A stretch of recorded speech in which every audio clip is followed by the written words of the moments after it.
Hello नमस्कार दोस्तों, कैसे हो? सब अच्छे होंगे। तो दोस्तों, हम पहले पार्ट में हम राजस्थान के लोक देवता कर रहे थे। तो पहले पार्ट सेकंड में हमें बाबा रामदेव जी को किया था और थर्ड में हमने हड़बू जी को, अरे किसको, हड़बू जी को। और 4 में हजिम मांग लिया और 5 में हमने पापू जी को किया था। तो दोस्तों, आज पार्ट 6 करने जा रहे हैं राजस्थान के लोक देवता। अरे क्या करने जा रहे हैं, राजस्थान के लोक देवता पार्ट 6 करने जा रहे हैं। इसमें किसको करेंगे? गोगा जी को। अरे किसको? गोगा जी को। तो दोस्तों, गोगा जी है कौन? गोगा जी। तो दोस्तों, गोगा जी पंचवीरों में से एक थे। क्या थे रे? पंचवीरों में से एक थे। कौन थे? गोगा जी पंचवीरों में से एक थे। तो दोस्तों, इन्हें उपनाम या इन्हें किस अन्य नाम से भी जाना जाता है? तो दोस्तों, इन्हें गोरक्षक देवता, सांपों का देवता, हिंदू इन्हें नागराज भी कहते हैं। मुस्लिम धर्म के लोग इन्हें गोगा पीर कहते हैं और इन्हें आदि नामों से जाना जाता है। गोगा पीर आदि नामों से इन्हें जाना जाता है।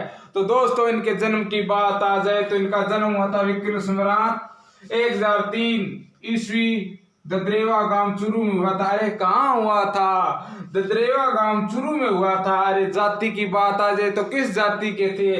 तो चौहान राजपूत थे। अरे कौन थे? गोगा जी थे। किस जाति के? चौहान राजपूत। पिता की बात आ जाए तो पिता कौन थे? अरे जेवर सिंह। कौन थे? जेवर सिंह। और माता की बात आ जाए तो दोस्तों, माता इनकी थी, नाम था बाछल दे। अरे क्या था? बाछल दे। किसकी माता थी? गोगा जी की माता का नाम बाछल दे था।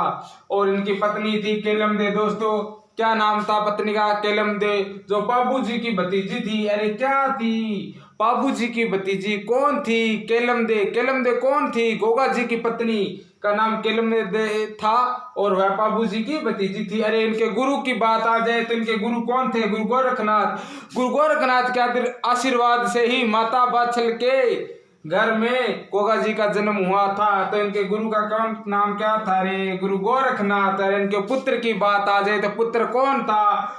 केसरिया जी। कौन था रे? केसरिया जी। तो दोस्तों, स्क्रीनशॉट लीजिए और आगे का गोगा जी को हम करेंगे। तो दोस्तों, गोगा जी दोस्तों, गोगा जी की अगर वाहन की बात आ जाए तो दोस्तों, गोगा जी का वाहन कौन था? अरे नीली घोड़ी, जिसे कैस नाम से जाना जाता था। अरे नीली घोड़ी, जिसे किस नाम से जाना जाता? गोगा बप्पा भी कहते थे उसे। अरे किस की घोड़ी को कहते थे? गोगा बप्पा। गोगा जी की घोड़ी को गोगा बप्पा के नाम से जाना जाता है। अरे किसके समकालीन थे? अरे महमूद गजनवी के। किसके समकालीन? महमूद गजनवी के समकालीन थे। अरे जहार पीर किसने कहा था गोगा जी को? महमूद गजनवी ने कहा था युद्ध के समय। अरे किसको कहा था? गोगा जी को। किसने कहा था? महमूद गजनवी ने कहा था। अरे अगर बात आ जाए जहार पीर का क्या अर्थ है? जहार पीर का अर्थ है दोस्तों, अचानक प्रकट होने वाला देवता। अरे क्या? अचानक प्रकट होने वाला देवता जहार पीर का अर्थ है। और जहार पीर किसने कहा था? महमूद गजनवी ने गोगा जी को युद्ध के समय कहा था। तो दोस्तों, इनकी शीश मेढ़ी की बात आ जाए तो शीश मेढ़ी इनकी दोस्तों ददरेवा चूरू में माना जाता है कि जब युद्ध कर रहे थे, जिस स्थान पर गोगा जी का शीश, जिसे सिर जहां पर पड़ा था, उसे शीश मेढ़ी के नाम से जाना जाता है। और जहां धड़ गिरी थी उसे धुर मेढ़ी के नाम से जाना जाता है। तो दोस्तों, शीश मेढ़ी की बात आ जाए तो ददरेवा चूरू में है और धुर मेढ़ी दोस्तों इनकी नोहर हनुमानगढ़ में है। तो दोस्तों, जल्दी से स्क्रीनशॉट लीजिए और आगे का गोगा जी को करेंगे। तो दोस्तों, गोगा जी, अरे दोस्तों, अगर गोगा जी की गोगा मेढ़ी की बनावट की बात आ जाए तो दोस्तों, इसकी बनावट कैसी है? मुकबरे नुमा। अरे कौन सी गोगा मेढ़ी की बनावट है? मुकबरे नुमा गोगा जी की, गोगा मेढ़ी की बनावट है। इस आकृति में, मुकरबनमा आकृति में इनके मंदिर का निर्माण फिरोज शाह तुगलक ने करवाया था। अरे किसने करवाया था? फिरोज शाह तुगलक ने।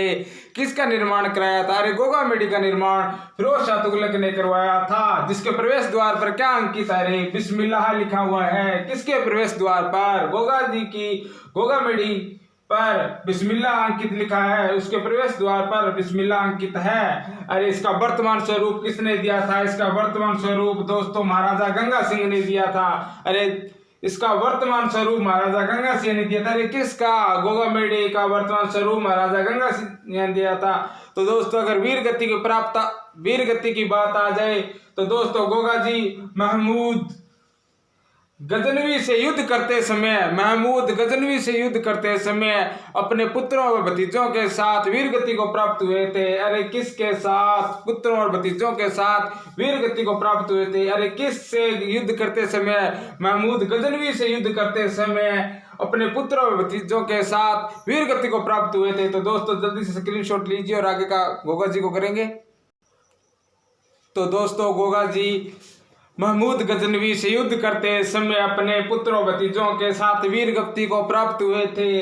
अरे किस लिए वीरगति को प्राप्त हुए? तो दोस्तों गायों की रक्षा करते हुए वीरगति को प्राप्त हुए थे।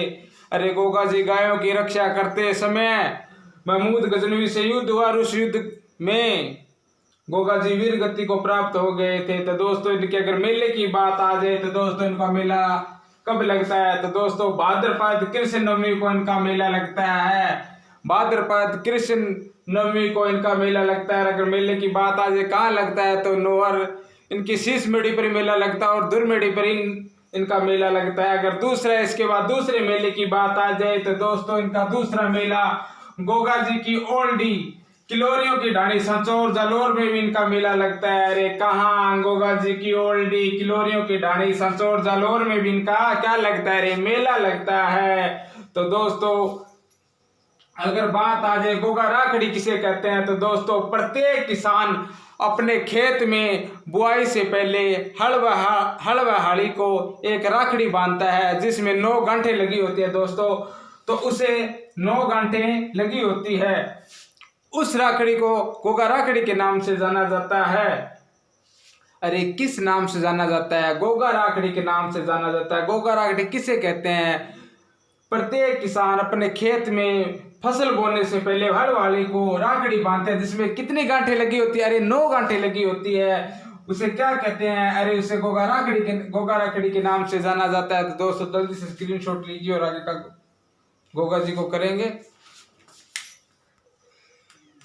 तो दोस्तों अगर इनकी थान की बात आ जाए, अरे किसके थान? गोगा जी की थान की बात आ जाए तो दोस्तों खेजड़ी के वृक्ष के नीचे, अरे किसके पेड़ के नीचे? खेजड़ी के वृक्ष के नीचे, जहां पत्थर की मूर्ति पर एक सर्प की आकृति चिन्हित होती है या सर्प की आकृति अंकित होती है। अरे दोस्तों गोगा जी के थान कहाँ पर होते हैं? अरे खेजड़ी वृक्ष के नीचे, जहाँ पत्थर की मूर्ति पर एक सर्प की आकृति चिन्हित होती है। और इन कहते हैं एक कहावत है, मारवाड़ में कहावत है दोस्तों, गांव गांव में गोगो और गांव गांव में खेजड़ी। अरे कौन सी कहावत है मारवाड़ में? अरे गांव गांव में गोगो और गांव गांव में खेजड़ी। तो दोस्तों और अगर बात आ जाए राजस्थान का, अगर खेजड़ी वृक्ष राजस्थान का राज्य वृक्ष है, ये राज्य वृक्ष भी है दोस्तों। खेजड़ी वृक्ष राजस्थान का राज्य वृक्ष है।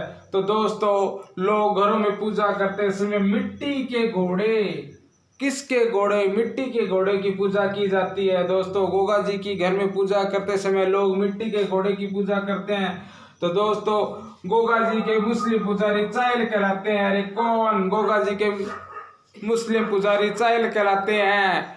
तो दोस्तों अगर इनके मौसेरे भाई की बात आ जाए तो दोस्तों इनके मौसेरे भाई कौन थे? रे अर्जन सर्जन। अरे कौन थे अर्जन सर्जन? तो एक बार फिर से रिपीट करते हैं दोस्तों, इनके थान कहाँ बने होते हैं? तो दोस्तों खेजड़ी वृक्ष के नीचे, जहाँ पत्थर की मूर्ति पर एक सर्प की आकृति चिन्हित होती है। तो दोस्तों एक मारवाड़ में कहावत भी है, मारवाड़ में कहावत है, गांव गांव में गोगो और गांव गांव में खेजड़ी। तो दोस्तों खेजड़ी वृक्ष राजस्थान का राज्य वृक्ष भी है। और दोस्तों लोग घरों में पूजा करते समय मिट्टी के घोड़े की पूजा करते हैं। तो दोस्तों गोगा जी के मुस्लिम पुजारी चायल कहलाते हैं। और अगर इनकी मौसेरे भाई की बात आ जाए तो कौन थे? अर्जन सर्जन। कौन थे रे? अर्जन सर्जन। तो दोस्तों जल्दी से स्क्रीनशॉट लीजिए और आगे का हम गोगा जी को करेंगे। तो दोस्तों अगर इनकी बात आ जाए, अरे किसकी? गोगा जी की दोस्तों बात आ जाए, गोगा जी के भोम पे डेरू वाद्य यंत्र के साथ अगर दोस्तों बात आ जाए गोगा जी के भगत, गोगा जी के भजन करते समय डेरू वाद्य यंत्र का प्रयोग करते हैं। अरे किसके वाद्य यंत्र का प्रयोग करते हैं? डेरू वाद्य यंत्र का प्रयोग करते हैं। अरे इनके भोंपे द्वारा इनके भजन, इनके जागरण किया जाता है दोस्तों। तो गोगा जी के भगत जिस ढोल का प्रयोग करते हुए नृत्य करते हैं उसे क्या कहते हैं? माठ कहते हैं। क्या कहते हैं? माठ कहते हैं। तो दोस्तों एक बात और यह नोट कि गोगा जी को सर्प के देवता ही क्यों कहते हैं? तो दोस्तों गोगा जी के विवाह से पूर्व गोगा जी की सगाई किससे हुई थी? अरे केलमदे से हुई थी। तो दोस्तों केलमदे को एक नाग ने डस लिया था। तो दोस्तों नाग के डसते केलमदे क्या हो गई थी? अरे बेहोश हो गई थी। जब गोगा जी ने अपनी शक्ति से ऐसे मंत्र पढ़े जिससे सभी नाग सर्प जो एक गर्म कढ़ाई में आकर गिरने लगे थे और मरने लगे थे, तब स्वयं नाग देवता प्रकट हुए और केलमदे का स्वयं उन्होंने जहर निकाला और केलमदे को जीवित किया। तब गोगा जी को स्वयं नाग देवता सर्पों का देवता होने का वरदान दे गए थे दोस्तों। तो दोस्तों आज गोगा जी को हमने किया है। तो दोस्तों अगर हमारी वीडियो आपको अच्छी लगे तो लाइक, कमेंट, शेयर, सब्सक्राइब जरूर करें। अगर हमारी वीडियो में कोई सी प्रकार की आपको कमी दिख रही है तो कमेंट के माध्यम से जरूर बताएं दोस्तों। तो अगली वीडियो में जरूर मिलेंगे। धन्यवाद।